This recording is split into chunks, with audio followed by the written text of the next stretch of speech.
sunanus sawm, hizi ni sunna za funga. Sunanus sawm, hizi ni sunna za funga, mambo ambayo yanapendezeshwa kwa mfungaji.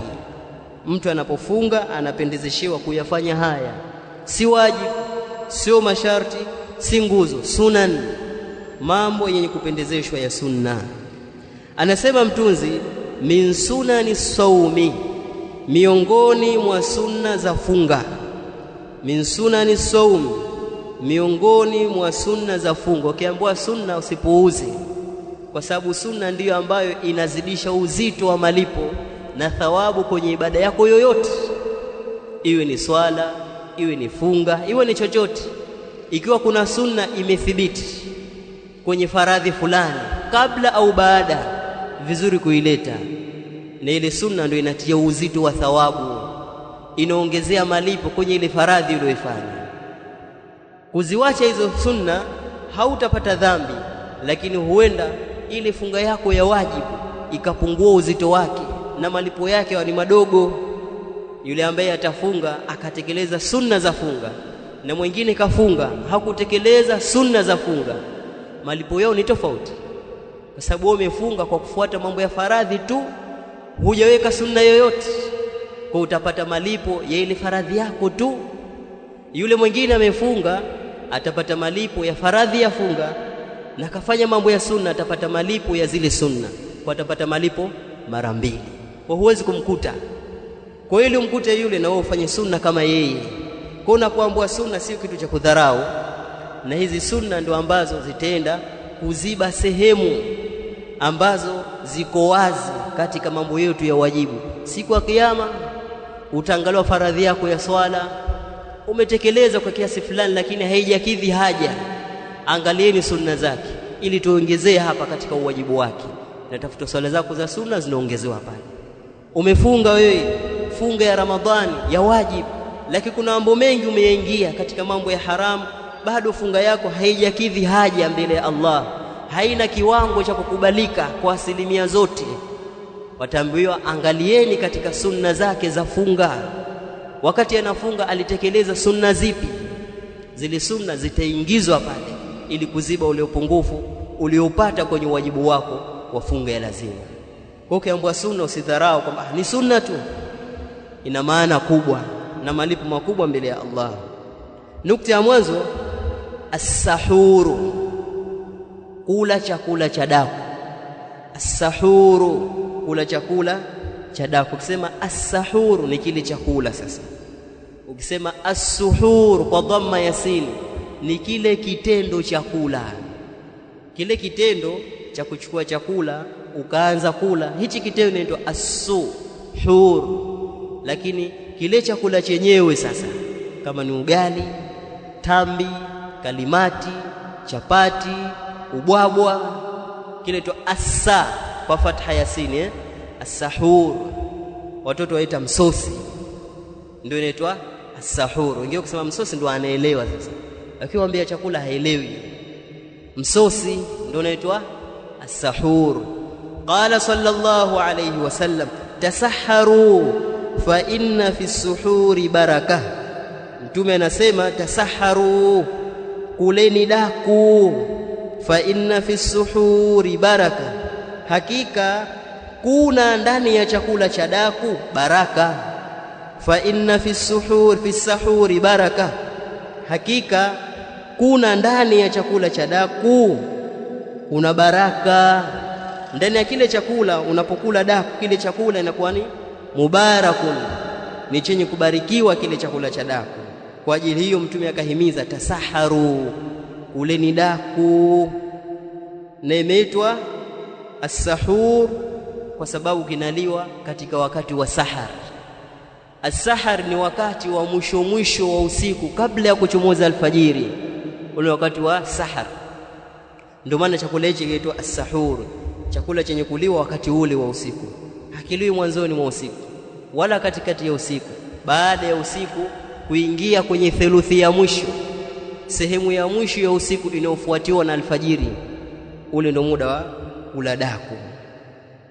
Waqala sallallahu alayhi wasallam, na amesema mtume sala na salamu juu yake, faslu ma baina siyamina wa siyami ahli alkitabi aklatu sahari, kipambanuzi kilichopo baina ya funga zetu. Faslu ma baina siyamina, kipambanuzi kilichopo baina ya funga zetu sisi Waislamu, wa siyami ahli alkitabi, na funga za Mayahudi na Manaswara. Aklatu sahari, ni kula daku. Ndio tofauti iliyopo baina ya funga zetu sisi na wao, maana na wao pia wanafunga, wale ambao wanafuata kweli maagizo yaliyowashwa huko zamani huko. Hao waliokuwa ni wana Taurati wa kweli, hasa Banu Israeli, walikuwa wanafunga zao, na wale wafuasi wa Nabii Isa wenyewe Manaswara walikuwa wanafunga zao. Lakini tofauti yetu sisi na wao kwenye funga, aklatu sahar, kula daku. Wao walikuwa hawana mfumo wa kula daku, sisi tumeikuwa mfumo wa kula daku. Hapo ndio ilipo tofauti baina ya funga zetu na wao ahlul kitab. Rawahu Muslim. Kuna takiwa ule daku ili jitofautishe na nani? Na makafiri ahlul kitab. Wao hawali daku, sisi tunakula daku. Waqala sallallahu alayhi wasallam, kwani hawa makafiri wa sasa Mayahudi na Nasara wanafunga? Manasara wanafunga zao, wanazo. Inakuwa kipindi gani? Au wanaona tu? Semeni walopitia kwenye Ukristo si wamo? Wale walioslimu si waseme watupe ilmu?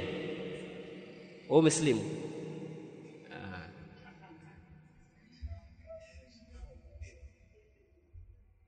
Tunaishi nao si?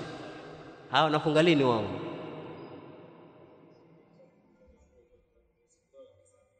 Siku ya Pasaka. Ndio hivyo. Siku 40 nyuma kabla ya kufika ile Pasaka. Kwa maana Pasaka itakuwa siku 41. Kwa maana ukihesabu inakuwa ni siku 41. Kabla ya kufika Pasaka siku 40 nyuma wanafunga. Kwa kutokea ile siku ya funga mpaka Pasaka ni siku 40. Ndio? 41 ndio ya Pasaka. Siku moja tu.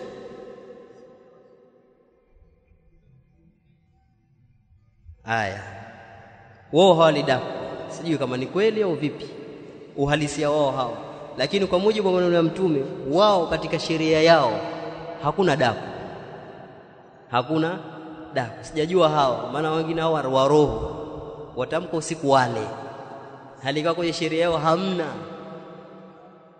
hamna kwenye sheria yao, wasije wakamka usiku wakala, waache uroho. Sisi ndio tunatakiwa tule ili funga isitupe taabu mchana. Tuamka saa 8, saa 9, 10, tunapiga ubwabwa wetu vizuri, afu tunaamka na saumu hali ya kuwa tuna nguvu. Wao hataki wale, wasituige sisi na wao tofauti. Waqala sallallahu alayhi wasallam, na amesema Mtume swalla na salamu juu yake, akluhu barakatun, kulila kwake hilo daku ni baraka. Akluhu barakatun, kulila kwake hilo daku ni baraka. Fala tad'uuhu, basi msiliwache hilo daku. Walau an yajra'a ahadukum jar'atan min ma'in, ijapo kunywa mmoja wenu fumba la maji. Fala tad'uuhu, basi msiliwache hilo daku, amkeni usiku mule daku. Walau an yajra'a ahadukum jar'atan min ma'in, ijapo kunywa mmoja wenu fumba la maji. Fumba la maji mnalijua? Fumba ndio nini? Kuchota maji kwa mkono wako kwenye hichi kiganja, hichi kinje kimoja au viwili, kisha ukanywa. Hata kama ni kwa hivyo tu mara moja tu, basi amka ufanye hivyo, ulale tena au uende zako msikitini. Usiwache moja kwa moja, hata kwa fumba moja la maji usidharau daku, kwa sababu ndani yake kuna baraka. Hata kwa fumba moja la maji, sasa hivi nakusema hata kwa kikombe kimoja cha maji, amka unywe kikombe cha daku kimoja cha maji, kisha endelea mambo yako, kwa sababu ndani yake kuna baraka. Kisha Mtume akasema, fa inna Allaha azza wa jalla wa malaikatahu, hakika Allah azza wa jalla na malaika wake yusalluna ala almutasahhirin, wanawaswalia wale wenye kula daku. Ukila daku wewe unapata swala za Allah, ukila daku unapata swala za malaika. Sasa hayo yote yakupite, kwa nini si uamke tu ule daku upate fadhila zote hizi? Utapata baraka, utapata swala za Allah, utapata swala za malaika. Sawa? Swala ya Allah ni ipi? Swala ya Allah kwa mja wake ni athanau inda almala'il a'la, ni kumsifia yule mja mbele ya viumbe watukufu, almalaikatul mukarrabun. Ndio swala ya Allah kwa mja wake. Mtu akikuombea dua Allah akuswalie wewe, simwambia shehe niswaliwe mimi, haina maana Allah arukuu asujudu kwa ajili yako. Maana yake Allah akusifu mbele ya malaika bora, ndo maana yake. Swala ya Allah kwa mja wake ni kumsifia mbele ya malaika watukufu huko juu. Anakusifia wewe mbele ya Jibrili, mbele ya Mikaili, Israfil, Malakul Maut na wengineo, anazimwaga pale sifa zako nzuri nzuri mbele yao. Hiyo ndio swala ya Allah kwa mja wake. Na swala ya malaika kwa waja kwetu sisi, swala ya malaika ni kutuombea msamaha na kutuombea rehma mbele ya Allah.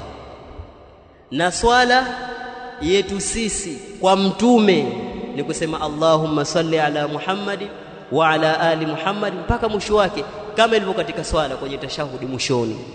Sawa? Sio kumwekea maulidi, ni kusema yale yaliyothibiti kwenye swala. Ndio swala yetu sisi kwa mtume. Kwa anayekula daku anazipata swala za Allah, anapata swala za malaika.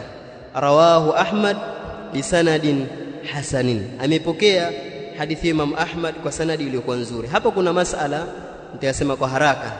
Masala ya mwanzo, neno baraka. Nini maana ya neno baraka? Wanachuoni wana tofauti ya ibara, lakini zote zina maana moja. Wapo waliosema albarakatu hiya alkhairul kathiru thabit, baraka ni khairi nyingi zilizothibiti sehemu. Kuna baraka manake kuna khairi nyingi, mahala ambapo kuna khairi nyingi zimethibiti, zimekaa hapo muda mrefu, unaambwa hapo kuna baraka. Pia anasema hiya kathratul khairi wa ziyadatuhu, ni wingi wa khairi na kuzidi kwake. Kuna khairi nyingi bali zinazidi, hazipungui, kila siku zinazidi zile khairi, zimedumu sehemu, pia zinaongezeka kila siku, naambwa hapo kuna baraka. Pia anasema thubutul khairi wa dawamuhu, ni kule kuthibiti khairi fulani na kudumu kwake, kwamba kuna khairi lakini imedumu muda mrefu haijatoweka, naambwa hapo mahala kuna khairi, hapo kuna baraka. Kwa ukiambwa baraka ni kule kuthibiti khairi juu ya jambo fulani, ikawa khairi hiyo yaongezeka na imedumu muda mrefu, jambo hilo naambwa lina baraka. Kama ni ilmu, mtu akawa na ilmu inaongezeka, au anayo muda mrefu anayefanyia kazi, ana wanafunzi wengi, anasomesha mashallah, kadumu kwenye kusomesha, ambapo yule mtu mubarak, amebarikiwa kwa khairi ile ya ilmu. Hiyo ndio maana ya baraka. Pia kuna masala ambayo al-Imamu Ibn Daqiq al-Eid katika Ihkamul Ahkam, sharhi ya Umdatul Ahkam, ataweka wazi. Baada ya kumaliza kauli yake, na kuna maneno mengi na masaila yameshakaa sawa. Anasema kauli yake Mtume, tasaharu fa inna fi as-suhuri fi as-sahuri baraka. Anasema Ibn Daqiq al-Eid, fihi dalilun ala istihbabi as-suhuri au as-sahuri lis-sa'im, ndani yake hadithi hiyo kuna pendezesho la mtu kula daku, yule ambaye ni mwenye kufunga alidaku. Wa ta'lilu dhalika bi anna fihi baraka, na ndani yake kumetolewa sababu ya hilo, kwamba ndani yake daku lina baraka. Wa hadhihi albarakatu, na baraka hii iliyosemwa kwenye daku, yajuzu an tauda ila al-umuri al-ukhrawiyya, inafaa kurudi katika mambo ya kiakhera. Ile baraka inapatikana katika mambo ya kiakhera. Fa inna iqamata sunnati tujibu al-ajra wa ziyadatahu, kwa sababu kuisimamisha sunna na kuifanyia kazi kama hii sunna ya kula daku, ndani yake kunawajibisha kupata malipo. Ukiamka kula daku unapata thawabu kwa kule kula daku tu, achilia mbali kushiba, kule kula daku unalipo kwa sababu ni sunna. Vile vile kuna ziada ya ujira kwenye kutekeleza sunna. wayahtamilu an ta'uda ila al-umuri ad-dunyawiyya, na vile vile inawezekana hii baraka ikawa inarudi katika mambo ya kidunia. Liquwwati al-badani ala as-sawm, kwa kule kupata nguvu kiwiliwili juu ya kufunga. Wa taysirihi min ghairi ijhafin bihi, na kupata kwake wepesi kiwiliwili basi na kukiletea madhara. Mtu unapofunga mwili wake unapata nguvu na anapata wepesi wa kiwiliwili basi na kukiletea madhara. Wakati mwingine mtu usipokula daku, futari yenyewe haikueleweka, kushiba, kisha ukaamka hivyo bila ya daku, umefunga, ile njaa inakuwa ni kali zaidi, pengine ukapata madhara. Lakini unapokula daku hayo yote yanaondoka hayo. Kwa ndani ya kula daku kuna baraka za kiakhera, kuna baraka za kidunia. Za kiakhera umetekeleza sunna, utalipwa. Za kidunia ni kuupa nguvu mwili wako na kuutafutia wepesi, kuepushia na madhara ya njaa kali. Kisha akasema Ibn Daqiqi, wasahur bifathi sin, na neno sahur kwa kuwekea fatha sini, ma yutasaharu bihi, ni kile chakula kinacholiwa daku, ndio utasema as-sahur. Wa bidhammiha, na kuweka dhamma yake neno hilo ukasema as-suhur. Al-fi'lu ni kile kitendo sasa cha kula daku, ukaamka ukaosha sahani, ukatia dona lako au tambi zako, ukachanganya na maharage na kitu gani, ukatia chai yako, ukaanza kula. Hichi kitendo hichi chakula sasa ndio kinaitwa as-suhur. Kile chakula chenyewe ndio kinaitwa as-sahur. Kisha akasema Ibn hadha huwa al-ashharu, kauli hii ndio ilikuwa ashhar, iliyotangaa zaidi kwa wanawachuoni. Waqala aidan, na vile vile Ibn Daqiq asema wal baraka muhtamilatun li an tudafa ila kulli wahidin min al-fi'li wal mutasahhar bihi ma'an, na hii baraka kuna uwezekano wa kuegemezwa kwenye kitendo chenyewe na kile chakula. Kile kitendo ni chenye kubarikiwa ambacho umeamka ukaanza kujitayarisha kula daku, kitendo hiki kimebarikiwa, na kile chakula pia kina baraka. Yote mawili yanawezekana. Sawa? Turudi. Kisha akasema mtunzi, wa yustahabbu ta'khiruhu, na panapendezeshwa kulichelewesha hilo daku, qariban min alfajiri, mpaka kufikia karibu na alfajiri. Alfajiri ipi? Alfajru thani, alfajiri as-sadiq, ya pili ambayo ni ya kweli. Panapendezeshwa kulichelewesha hilo daku. Usilidaku saa 4 au saa 6 au saa 7, si daku, ni chakula tu cha usiku. Kisheria hiyo si daku, mpaka ifike thuluthi ya mwisho. Sasa kuanzia saa 8, 9 huko 10, hilo ndio hesabika kuwa ni daku.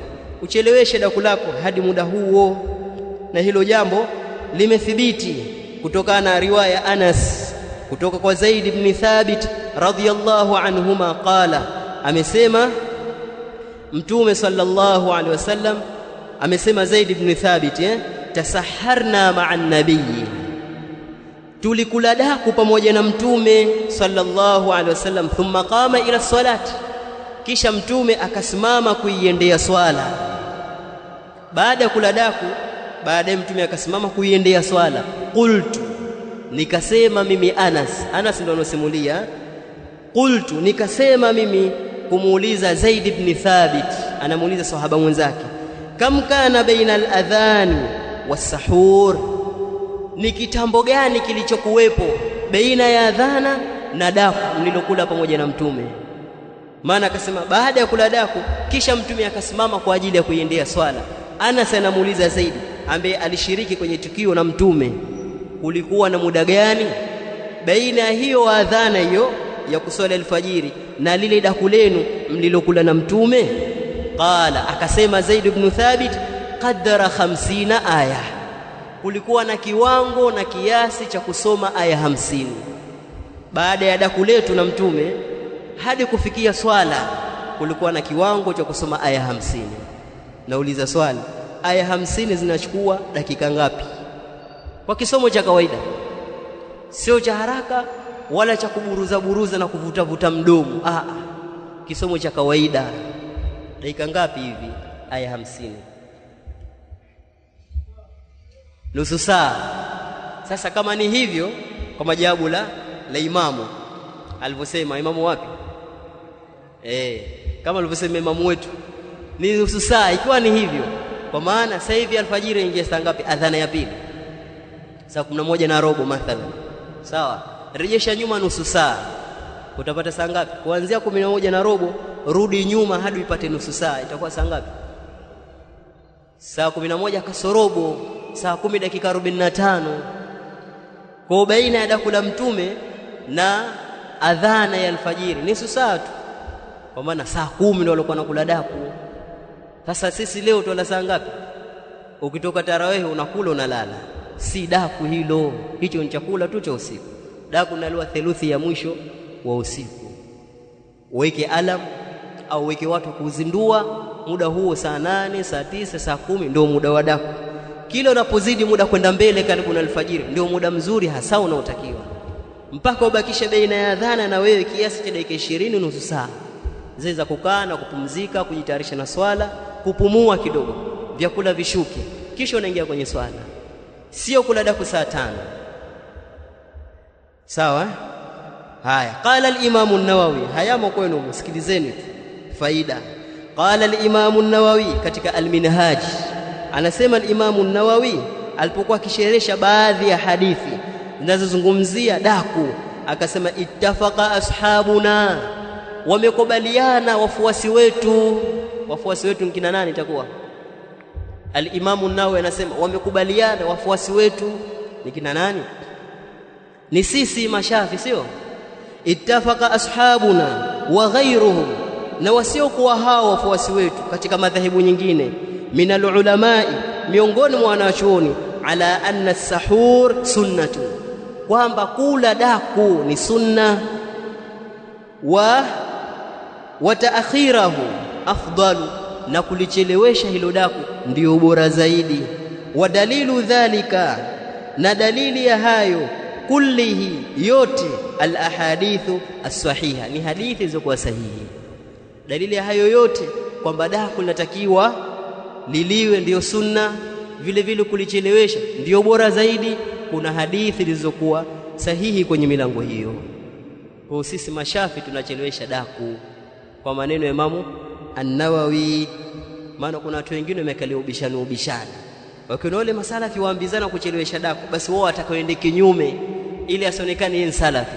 Hilo halina usalafi shehe, hiyo ni sunna ya mtume. Kwa mtume alikuwa salafi au ni wa watu wote?